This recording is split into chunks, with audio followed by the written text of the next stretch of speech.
My only goal is to be happy. That's why I'm keeping up with the Joneses. This article is by Matthew Augspurger. There is a certain kind of danger in giving advice, especially in the semi-anonymous online world we live in where someone can scathingly bash an article in a drive by commenting. For example, imagine asking, which is better, reducing expenses or increasing income? Popcorn at the ready. Watch the fighting start between the folks that know that reducing expenses is vitally important versus the people who realize that living has a cost and you can only cut off so much fat until you are cutting at the bone. And we all know emergency funds are important. COVID taught everyone that lesson. But then there's the pessimist. Everybody knows the one I mean. He chimes in with, since stimulus money came and there were increased unemployment checks for months, only time will tell how well that lesson sticks. Advice is hard because people are, well, people. Here are some, dare I say it, universal truths about money lessons. Here's the first one. Does it matter if we set goals? Goals matter. Can you be successful by just floating through life? Sure. Trading your time for money still puts food on the table, but is that what success looks like?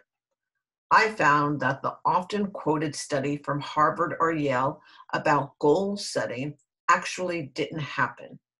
It's an internet legend, but the study that did happen was done by Gail Matthews at Dominican University. She found that people who have goals achieve more than people who don't. In fact, writing down your goals makes you even more successful at achieving them. And for the ultimate success in goal hitting, writing them down, having specific action steps, and sharing regular progress reports with a friend tops the list as most effective. Should we pay off the highest interest rate debt first or the smallest balance? Welcome to the great tug of war. Tonight's match is between numbers of logic versus emotional momentum. Which debt to pay off first really comes down to know thyself. If you are already in a debt payoff mode and sticking to it by sheer force of will, then pay off the highest interest rate first. The numbers make sense this way. However, the reality is that most people get tired of trying to chisel down that mountain while juggling everything else. Paying off the smallest balance achieves a feeling of success. That feeling builds confidence. That confidence breeds momentum, and now you are snowballing debt payoff. Fastest way to freedom? Write down your goal by putting your progress on a poster board, size chart on your bedroom wall. Every time you make a payment, track the new balance. You see your goal every morning and you get excited about the next time you can write down the new lower balance. Make it a game and play to win. Now, if you have non-credit card debt larger than your annual income, student loans, mortgages, etc., it's good to do some real calculations before paying that debt off faster. Why? Numbers. If you wait to start investing until all large non-credit card debt is paid off, there is a lot of missed opportunity from the miracle of compound interest. Should we buy that new car? Who doesn't like that new car smell? And there's a warranty. Back in my 20s, I lived in Los Angeles for 6 years, and I would often visit friends in their rundown houses with their gorgeous cars parked out front.